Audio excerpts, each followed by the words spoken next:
Hi friends, ഞാനിന്ന് share ചെയ്യാൻ പോകുന്നത് എല്ലാവർക്കും വളരെ യൂസ്ഫുള്ളായ നല്ല കിടിലൻ ടിപ്സുകളുമായിട്ടാണ്.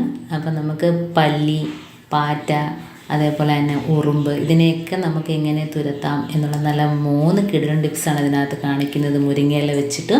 അപ്പോൾ വീഡിയോ സ്കിപ്പ് ചെയ്യാതെ കാണുക. അതുപോലെ ചാനൽ സബ്സ്ക്രൈബ് ചെയ്യാതെ കാണുന്നവരുണ്ടെങ്കിൽ പ്ലീസ് ഒന്ന് സബ്സ്ക്രൈബ് ചെയ്ത് സപ്പോർട്ട് ചെയ്യാനും കൂടി മറക്കരുത്. അപ്പം നമുക്ക് ഫസ്റ്റ് ടിപ്പിലോട്ട് തന്നെ കിടക്കാം. അപ്പം നമുക്ക് ഇതേപോലെ മുരിങ്ങയില വെച്ചിട്ട് 3 ടിപ്സുകളാണ് ഇപ്പം നമുക്ക് കാണിക്കാനുള്ളത്. ഇപ്പം അതേപോലെ ഇത്രയും മുരിങ്ങയിലയുടെ ആവശ്യമൊന്നും ഇല്ല. അപ്പം മുരിങ്ങയില നമുക്ക് ഒരുപാട് ഗുണങ്ങൾ തരുന്നുണ്ടല്ലേ. നമ്മൾ മുരിങ്ങയില തോരൻ വെക്കുന്നതിനാണേലും അതേപോലെ നമ്മൾ വിഴുക്ക് ആക്കുന്നതിനാണേലും നമ്മൾ മോരുകറിയൊക്കെ താളിക്കുന്നതിനൊക്കെ മുരിങ്ങയില നമ്മൾ എടുക്കാറുണ്ട്. അപ്പം നമുക്ക് ഇതേപോലെ പല്ലിയും പാറ്റയും ഒക്കെ തുരത്താനുള്ള നല്ല കിടിലൻ ഒരു മരുന്ന് കൂടിയാണ്. അപ്പോൾ ഇതേപോലെ കുറച്ച് മുരിങ്ങയില അതിനകത്തുനിന്ന് ഊരിയെടുത്തിട്ടുണ്ട്. അത് ഇച്ചിരി വാടിയാലും കുഴപ്പമൊന്നുമില്ല കേട്ടോ. അപ്പോൾ ഈ ടിപ്പിന് വേണ്ടിയിട്ട് നമുക്ക് ഇച്ചിരി വാടിയ മുരിങ്ങയിലോ അത് ഇച്ചിരി മുറ്റിയ മുരിങ്ങയിലോ ഏതാണേലും കുഴപ്പമില്ല. ഇതിപ്പോൾ ഞാൻ കുറച്ച് എടുത്തൊന്ന് ചതച്ചെടുക്കാം, പെട്ടെന്ന് ചതഞ്ഞിട്ടു കേട്ടോ. അപ്പം നമുക്ക് അതൊന്ന് ഒതുങ്ങി കിട്ടുന്നതിന് വേണ്ടിയിട്ട് ഇതേപോലെ ഒന്ന് കറക്കി കൊടുക്കുകയാണെങ്കിൽ കണ്ടോ, നല്ല രീതിയിൽ നമുക്ക് ആ മുരിങ്ങയില പെട്ടെന്ന് തന്നെ അതിൻ്റെ ചാറ് കിട്ടും. ഇതേപോലെ നാക്കി കൊടുത്താൽ മതി. അതിനോടൊപ്പം തന്നെ നമുക്ക് ബാക്കിയുള്ളതും കൂടെ വാരിയിട്ടിട്ട് നമുക്ക് ചതച്ചെടുക്കാം. അപ്പോൾ ഇത്രയും മാത്രം മതിയാവും. നമുക്ക് 3 ടിപ്പ് ഇതിനകത്തുനിന്ന് തന്നെ കാണിക്കാം. നല്ല ഒരുപാട് ഗുണങ്ങളുണ്ട് കേട്ടോ മുരിങ്ങയിലേക്ക്. നമ്മളിതേപോലെ ചതച്ചെടുക്കുമ്പോഴത്തേന് അത്രയും ചാറ് നമുക്ക് കിട്ടും. അപ്പോൾ അതായിരിക്കും ഒന്നുകൂടി നല്ലത്. അപ്പോൾ ഇതേപോലെ നല്ല ഇത്രയും മാത്രം വെച്ചിട്ട് നമുക്കൊരു സൊല്യൂഷൻ റെഡിയാക്കാം. അപ്പോൾ ഇതിനകത്ത് ചൂടുവെള്ളം ഒഴിച്ചു കൊടുക്കുന്നതായിരിക്കും നല്ലത്. പെട്ടെന്ന് തന്നെ അതിൻ്റെ ആ ഒരു ചാറ് അതിനകത്ത് ഇറങ്ങിക്കിട്ടും. നമ്മൾ വെള്ളത്തിലിട്ട് തിളപ്പിക്കുന്നതിനേക്കാളും നല്ലത് നമ്മൾ ഇതേപോലെ ചൂടുവെള്ളം ഒഴിച്ചു കൊടുക്കുമ്പോഴത്തേനും അതിൻ്റെ ആ ഒരു പച്ച കളറൊക്കെ അതിനകത്ത് പെട്ടെന്ന് തന്നെ ഇറങ്ങിക്കിട്ടും. കണ്ടോ, നല്ലൊരു മരുന്ന് തന്നെയാണിത് പല്ലിക്കൊക്കെ കേട്ടോ. അപ്പം നമുക്ക് പല്ലിക്ക് അടിച്ചു കൊടുക്കുകയാണെങ്കിൽ പിന്നെ ആ ഭാഗത്തോട്ട് പല്ലി ശല്യമേ കാണില്ല. നമുക്ക് കിച്ചണിലൊക്കെ ആണല്ലോ കൂടുതലും പല്ലി ശല്യം. അതേപോലെ പാറ്റ, ഉറുമ്പ്, എട്ടുകാലി, ഇതിനെല്ലാം നല്ലൊരു മരുന്നാണ് കേട്ടോ. ഇതിനകത്ത് ഞാനിപ്പോൾ ഒഴിക്കാൻ പോകുന്നത് ലോഷനാണ്. നമ്മുടെ കയ്യിൽ ഏത് ലോഷനാണോ ഉള്ളത് അത് നമുക്ക് ഒഴിച്ചു കൊടുക്കാം. ഇതിപ്പം ഞാൻ കണ്ടോ ഈ ലോഷൻ കുറച്ച് ഒഴിച്ചു കൊടുക്കുന്നുണ്ട്. എന്നിട്ട് നമുക്ക് ഇത് ഒരു കുപ്പിയിലാക്കി അരിച്ചെടുത്തൊന്ന് സ്പ്രേ ചെയ്ത് കൊടുക്കുകയോ അതല്ല എങ്കിൽ ഈ ഒരു വെള്ളം തൊട്ടിട്ട് നമുക്ക് ഗ്യാസ് സ്റ്റോപ്പിൻ്റെ മുകളിലും അതേപോലെ ഡൈനിങ് ടേബിളിൻ്റെ മുകളിലൊക്കെ ഒന്ന് ടവലിൽ വെള്ളം മുക്കിയിട്ട് തുടച്ചു കൊടുക്കുക. എന്താണെന്ന് വെച്ചാൽ ചെയ്യാം കേട്ടോ. അപ്പോൾ ഈ ഒരു സ്മെല്ല് ഭയങ്കര ഒരു സ്മെല്ലാണ്. അപ്പോൾ ഇത് രണ്ടും കൂടെ ചേരുമ്പം തന്നെ ഉണ്ടോ നല്ലൊരു സ്മെല്ലാണ് കേട്ടോ. അപ്പോൾ ഇത് നമ്മൾ വലിയ കുപ്പിയിലാണെങ്കിൽ നമ്മൾക്ക് ഹോളിട്ടിട്ട് ഈ ഇലയോട് കൂടി തന്നെ നമുക്ക് ഒഴിച്ച് വെക്കാം. 2 ദിവസമൊക്കെ ഇരിക്കും കേട്ടോ.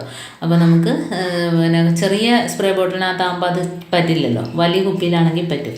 അപ്പോൾ 2ാമത്തെ ടിപ്പ് കാണിക്കുന്നത് ഞാൻ കർപ്പൂരം വെച്ചിട്ടാണ്. അപ്പോൾ അതിനകത്തുനിന്ന് ഒരു കർപ്പൂരം ആവശ്യമേ ഉള്ളൂ കേട്ടോ. ഇപ്പോൾ ഒരു കർപ്പൂരം നമുക്ക് കൈവച്ച് തന്നെ ഒന്ന് പൊടിച്ച് ചേർക്കാം. വളരെ ഈസി ആയിട്ട് നിസ്സാര സാധനങ്ങൾ വെച്ചിട്ട് നമുക്ക് ചെയ്യാൻ പറ്റുന്ന കിടിലൻ ടിപ്പാണ് പല്ലികൾക്ക് വേണ്ടിയിട്ട് നമുക്ക് ചെയ്യാൻ പറ്റുന്നത്. അപ്പോൾ ഇതാണ് ഒരു കർപ്പൂരം പൊടിച്ചെടുത്തിട്ടുണ്ട്. ഇനി നമുക്ക് അതിൽ നിന്ന് ചതച്ച മുരിങ്ങ ഇലയുണ്ടല്ലോ, അതിൽ നിന്ന് കുറച്ച് ഇതിനകത്തോട്ട് ഇട്ട് കൊടുക്കാം. അപ്പോൾ ഇതിലും വേണ്ടത് ചൂടുവെള്ളമാണ് കേട്ടോ. കർപ്പൂരം ആകുമ്പോഴത്തേക്കും നമ്മുടെ ഇതേപോലെ കിച്ചണിലൊന്നും ഉപയോഗിക്കാത്തൊരു പാത്രം എടുക്കുക, കാരണം ഭയങ്കര ഒരു സ്മെല്ലാണ് അതിന്. അപ്പോൾ അതുകൊണ്ട് നമുക്കിതേപോലെ ഒരു പ്ലാസ്റ്റിക് ടിന്നാണ് ഞാൻ എടുത്തിരിക്കുന്നത്. അതിനകത്ത് ചൂടുവെള്ളം, നല്ല തിളച്ച വെള്ളമാണ് കേട്ടോ. അപ്പോൾ അതൊന്ന് ഇറങ്ങി വരട്ടെ. അതിൻ്റെ കളറെല്ലാം ഇറങ്ങി ഉണ്ടോ, കുറച്ച് നേരം മാറുമ്പോഴത്തേനും അത് തണുത്ത് അതിൻ്റെ കളറെല്ലാം ഇറങ്ങി കിട്ടും കേട്ടോ ആ മുരിങ്ങയിലയുടെ. അപ്പോൾ നമുക്കങ്ങ് മാറ്റി വയ്ക്കാം. അപ്പോൾ ഇതും നമുക്ക് നല്ലൊരു സൊല്യൂഷനാണ് ഇതിന് കേട്ടോ. ഈച്ചയൊക്കെ തുരത്താനുള്ള നല്ല സൂപ്പറാണ്. ഉറുമ്പിനെ തുരത്താനുള്ള സൂപ്പർ സൊല്യൂഷനാണ്. അതേപോലെ നമ്മുടെ സിങ്കിൽ, വാഷ് ബേസിനിൽ, ബാത്റൂമിൽ സിവിലൊക്കെ ഒഴിച്ചു കൊടുക്കാനൊക്കെ നല്ല സൂപ്പറാണ്. കാരണം അതിനകത്ത് നിന്ന് വരുന്ന ഉറുമ്പ്, പാറ്റ കുഞ്ഞുങ്ങൾ, അതുപോലെ തന്നെ പഴുതാര, ഇങ്ങനെയൊക്കെയുള്ള ശല്യങ്ങളൊക്കെ ഒഴിവാക്കി കിട്ടും കേട്ടോ. അപ്പോൾ ഈ ഒന്ന് കർപ്പൂരവും ഒന്ന് ലോഷനും. അപ്പോൾ നമ്മുടെ വീട്ടിൽ എന്തായാലും ഏതെങ്കിലും ഒരു സാധനം കാണാതിരിക്കില്ലല്ലോ. അപ്പോൾ അത് വെച്ച് ചെയ്യാൻ പറ്റുന്ന കിടിലൻ ടിപ്പാണ്. അടുത്ത 3ാമത്തെ ഒരു സൊല്യൂഷൻ റെഡിയാക്കുന്നതെന്ന് വെച്ചാൽ ഇതിനെ ഒന്നും തുരത്താനുള്ളതല്ല, പല്ലിക്കുള്ളതല്ല. അതേപോലെ തന്നെ നമുക്ക് ഈ ഒരു മുരിങ്ങയില എന്ന് വെച്ചാൽ നമുക്ക് മുടി കൊഴിച്ചിൽ, അതേപോലെ മുടിയിലെ താരം പോകുന്നതിനൊക്കെ നല്ലതാണ് കേട്ടോ. അതേപോലെ കയ്യിലൊക്കെ ചൊറിഞ്ഞു കൂട്ടുമല്ലോ ചിലർക്ക്, അലർജി, അതേപോലെ എന്തെങ്കിലുമൊക്കെ സോപ്പൊക്കെ തൊട്ടാൽ വിരലിൻ്റെ ഭാഗത്തെല്ലാം ഇങ്ങനെ പൊട്ടും. അല്ലേ. അപ്പോൾ അങ്ങനെയുള്ളവർക്ക് ഇത് നല്ലൊരു സാധനമാണ് കേട്ടോ ഈ ഒരു മരുന്ന്. ഇപ്പോൾ സാധാ വെള്ളമാണ് ഞാൻ ഒഴിച്ചു കൊടുക്കുന്നത്. അതിനകത്ത് നമ്മൾ ചൂടുവെള്ളമൊന്നും ഒഴിച്ചു കൊടുക്കരുത്, സാധാ വെള്ളം ഒഴിച്ചു കൊടുത്താൽ ഇതേപോലെ ഒന്ന് ഞെവടി കൊടുക്കുകയാണെങ്കിൽ അതിൻ്റെ ചാറ് ഫുള്ളാകെ അതിനകത്ത് ഇറങ്ങിക്കിട്ടും കേട്ടോ. ചൂടുവെള്ളം ഒഴിക്കുമ്പോഴത്തേനും അതിൻ്റെ ആ ഒരു നമ്മുടെ കയ്യിൽ നമ്മുടെ സ്കിന്നിലൊക്കെ പുരട്ടാനുള്ളതല്ല, അപ്പോൾ അതിൻ്റെ ആ ഒരു ഗുണം പോവും. അപ്പോൾ ഇതാകുമ്പം പച്ചവെള്ളം, സാധാരണ പച്ചവെള്ളം ഒഴിച്ചിട്ട് നമുക്ക് ഇതേപോലെ ഒന്ന് ഞെവിടി എടുക്കുക. എന്നിട്ട് നമ്മുടെ കയ്യിൻ്റെ വിരലിൻ്റെ ഭാഗത്തൊക്കെ പൊട്ടൽ, ചെറിയ ചെറിയ കുരുപ്പൊക്കെ വന്നിട്ട് പൊട്ടുകയാണെങ്കിൽ ഇതിന് അണുക്കളെ നശിപ്പിക്കാനുള്ള നല്ലൊരു കഴിവുണ്ട് കേട്ടോ. അപ്പോൾ ഇത് നമുക്ക് കയ്യിലൊക്കെ ഒന്ന് തേച്ച് കൊടുക്കുക. അപ്പോൾ നമ്മുടെ തൊലിപ്പുറത്തുള്ള പാടുകൾ ഇതൊക്കെ മാറിക്കിട്ടും കേട്ടോ. അപ്പോൾ ഇതേപോലെ ഒന്ന്, അപ്പോൾ ഇതിപ്പം ഞാൻ ഇതിനകത്ത് ഞാൻ ഒന്ന് പിഴിഞ്ഞെടുക്കാം. കണ്ടോ, അതാണ്ട് നല്ലൊരു ചാറുണ്ട്. ഈ ചാറാണ് നമുക്ക് മെയിനായിട്ട് വേണ്ടത് തലയ്ക്കകത്ത്. ഇപ്പോൾ വേറെ ഒന്നും ഇതിനകത്ത് ചേർക്കാത്തതുകൊണ്ട് ഇത് നമുക്ക് മുടി കൊഴിച്ചിലിനും താരനിക്കും ഒക്കെ ചേർക്കാം കേട്ടോ. അപ്പോൾ കുളിക്കുന്നതിന് മുമ്പ് ഒന്ന് തലയുടെ ഭാഗത്തൊക്കെ ഒന്ന് തേച്ച് കൊടുക്കുക. എന്നിട്ട് നമ്മൾ കുളിക്കുകയാണെങ്കിൽ തലയുടെ മുടി കൊഴിച്ചിലും അതേപോലെ തന്നെ നമ്മുടെ താരൻ്റെ ശല്യമൊക്കെ ഒഴിവാക്കി കിട്ടും.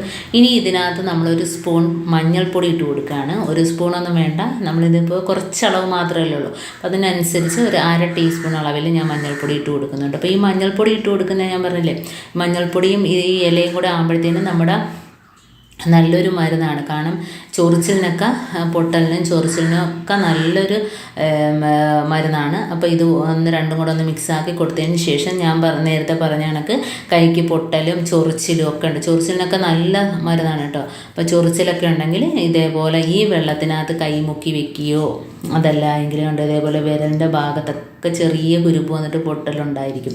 അപ്പോൾ അങ്ങനെയുള്ളവർക്കൊന്ന് തേച്ച് പിടിപ്പിക്കാം. അതല്ല എങ്കിൽ നമുക്ക് ഈ വെള്ളത്തിനകത്ത് കൈ മുക്കി വയ്ക്കാം. നല്ലൊരു ആശ്വാസമാണ്. പിന്നെ ആ ഭാഗത്തോട്ട് ആ പൊട്ടൽ നമുക്ക് അതോടെ തന്നെ നിർത്തലാക്കാൻ പറ്റും കേട്ടോ. പിന്നെ ചൊറിഞ്ഞ് പൊട്ടി അത് വലുതാകത്തില്ല. അപ്പോൾ ഇതിന് പറ്റിയൊരു മരുന്നും കൂടിയാണ്. അപ്പം ഇങ്ങനെ ചെയ്യാത്തവരൊക്കെ ഒന്ന് ചെയ്ത് നോക്കുക. അപ്പം മുരിങ്ങയില ഉണ്ടെങ്കിൽ നമ്മൾ വെറുതെ കളയേണ്ട. ഇങ്ങനെയൊക്കെയുള്ള കാര്യങ്ങൾക്ക് നല്ല പ്രയോജനമാണ്. നമുക്ക് കഴിക്കാൻ മാത്രമല്ല മറ്റുള്ള ആവശ്യങ്ങൾക്കും ഇതുപോലെ നമുക്ക് ഉപയോഗിക്കാനായിട്ട് പറ്റും. അപ്പോൾ ഈ 3 സാധനം കണ്ടോ, ഇതിപ്പോൾ ഞാൻ ആ കർപ്പൂരം ഇട്ട വെള്ളം നമുക്ക് ഇതേപോലെ കുപ്പിക്കകത്താക്കി ഞാൻ എടുക്കുകയാണ്. കാരണം നമുക്ക് പ്രത്യേകിച്ച് അരിച്ചെടുക്കണ്ട. ഇതിപ്പം ഞാൻ ലോഷൻ ഒഴിച്ചതാണ്. അതാണ്ട് ഇത് കർപ്പൂരം ഒഴിച്ച വെള്ളമാണ്. അപ്പോൾ ഇതേപോലെ കുപ്പിയിൽ വലിയ ഹോളിട്ട് കൊടുക്കുകയാണെങ്കിൽ നമുക്ക് ഇലയോടെ തന്നെ അതിനകത്ത് ഒഴിച്ചെടുക്കാം. എന്നിട്ട് നമുക്ക് എവിടെയൊക്കെയാണോ അവിടെയൊക്കെ നമുക്ക് ഒഴിച്ചു കൊടുക്കുക. ആ ഇലയുടെ ആ സത്ത് അതിനകത്ത് നിന്നിട്ട് തന്നെ അതിനകത്ത് ഇറങ്ങി കിട്ടും. കാരണം 2 ദിവസം വരെയൊക്കെ ഇത് വെക്കാം കേട്ടോ. കൂടുതൽ ദിവസം ഇരിക്കത്തില്ല. കാരണം ഇല ചതച്ച് നമ്മൾ ഇടുന്നതുകൊണ്ട് തന്നെ അത് സ്മെല്ല് വരും, ചളിച്ച് പോകുന്നത്. അപ്പോൾ ഇതേപോലെ നമുക്ക് കുപ്പിക്കകത്ത് ഒഴിച്ചിട്ട് നമുക്ക് ഉറുമ്പ് വരുന്ന സ്ഥലത്തും അതേപോലെ സിങ്കിലും അതേപോലെ വാഷ് ബേസിനിലെ ഹോൾ എല്ലാത്തിലും നമുക്ക് ഒഴിക്കാനായിട്ട് പറ്റും കേട്ടോ. നല്ലൊരു മണമാണ്. ഈ മണം അടിച്ചിട്ട് ഉറുമ്പും പാറ്റാക്കുഞ്ഞുങ്ങളും ഒന്നും തന്നെ വരില്ല. അപ്പോൾ ഇതേപോലെ തന്നെ നമ്മുടെ ലോഷൻ്റെ ആ ഒരു സൊല്യൂഷൻ ഇതേപോലെ തന്നെ നമുക്ക് ചെയ്യാം. ഇതിപ്പോൾ ഇതേപോലെ കണ്ടോ, രാത്രി അതിനകത്ത് നിന്ന് വരുന്ന പാറ്റാക്കുഞ്ഞുങ്ങൾ ഉറുമ്പിൻ്റെ ശല്യമൊക്കെ ഒഴിവാക്കി കിട്ടും. അതേപോലെ കണ്ടോ, നമ്മുടെ ഈ കതകിൻ്റെ കട്ടളയുടെ ഭാഗത്തെല്ലാം ഇത് ഉറുമ്പ് ദ്വാരം എടുത്തിട്ടുണ്ടെങ്കിൽ ഇതേപോലെ ഒന്ന് ഒഴിച്ചു കൊടുക്കുക. ആ കർപ്പൂരത്തിൻ്റെ മണവും ഇതും കൂടെ ചേരുമ്പോഴത്തേനും ഭാഗത്തുനിന്ന് ഉറുമ്പെല്ലാം ചത്തുപോകും. അപ്പോൾ ഇന്നത്തെ എൻ്റെ ഈ 3 ടിപ്സിൽ ഏതെങ്കിലും ഒന്ന് യൂസ്ഫുള്ളായിട്ട് നിങ്ങൾക്ക് തോന്നിയിട്ടുണ്ടെങ്കിൽ ഒന്ന് ലൈക്ക് ചെയ്യാനും കമൻറ്റ് ചെയ്യാനും സബ്സ്ക്രൈബ് ചെയ്യാനും മറക്കരുത്. അതേപോലെ ബെല്ലൈക്കൻ എനേബിൾ ചെയ്യാനും മറക്കരുത്. എന്നാൽ മാത്രമേ ഞാനിടുന്ന ഓരോ വീഡിയോസും നിങ്ങളുടെ നോട്ടിഫിക്കേഷനായി എത്തുകയുള്ളൂ. അപ്പോൾ ഇനി ഇതുപോലുള്ള നല്ല നല്ല ടിപ്സുകളുമായിട്ട് വീണ്ടും കാണാം. അതുവരേക്കും താങ്ക്സ് ഫോർ വാച്ചിങ്.